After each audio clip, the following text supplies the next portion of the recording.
An allergic reaction is an inappropriate response to some substance that contacts the body. The offending substance is called an antigen.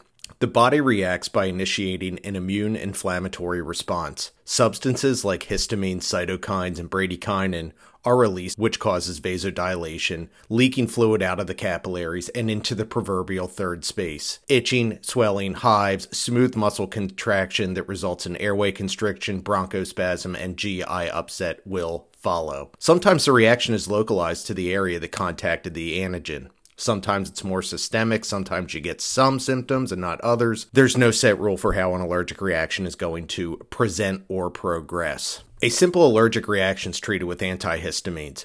Maybe a bronchodilator if there's some wheezing, probably some steroids. Steroids stabilize the leaky capillary membrane and represses cytokines, bradykinins, blah, blah, blah. But what about serious allergic reactions? And when does a serious allergic reaction turn into anaphylaxis? Spoiler alert, they're the same thing.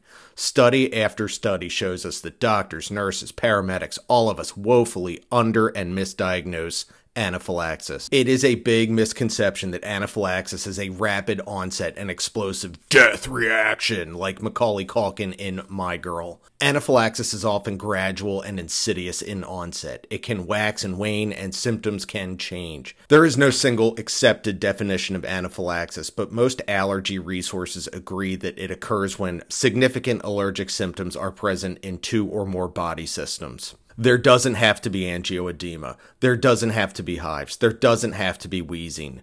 Take my brother, for example. He's deathly allergic to shellfish. He doesn't ever have a hive, throat tightness, or shortness of breath. He gets explosive GI symptoms and goes into a profound vasodilatory distributive shock. If there is any question at all and you think it might be anaphylaxis, it's probably anaphylaxis, and give the epi. Just give the damn epi. One study showed that EMS only gives epinephrine for serious allergic symptoms 1.4 to 25% of the time when it is indicated. You're not going to hurt them. The allergy and immunology literature states that in anaphylaxis, giving IM or sub-Q 1 to 1000 epi is not going to trigger arrhythmias or malignant tachycardia any more than giving any other drug, even if the patient is old and has heart disease. Please just give the epi. Why?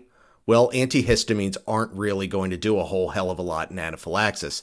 In fact, they're now considered to be a third-line intervention, and that's being generous. In anaphylaxis, yeah, there's histamine, bradykinin, cytokines being released, but there's also this thing called slow-releasing substance of anaphylaxis.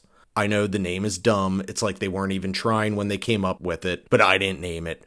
Anyway, diphenhydramine and other antihistamines don't do anything for SRSA. So going up against a patient with systemic allergic symptoms with Benadryl is like bringing a really sharp and really nice knife to a gunfight. Give the epi. It works against SRSA and it vasoconstricts the periphery, which fixes the distributive shock and reduces swelling and bronchoconstriction. Then, once that epi, the GOAT, the essence, the greatest thing in the treatment of anaphylaxis, you can give an antihistamine and corticosteroids to your heart's content. And then keep a close eye on the patient. They'll probably get better, but they can get worse again. They must be observed and should go to the hospital for observation.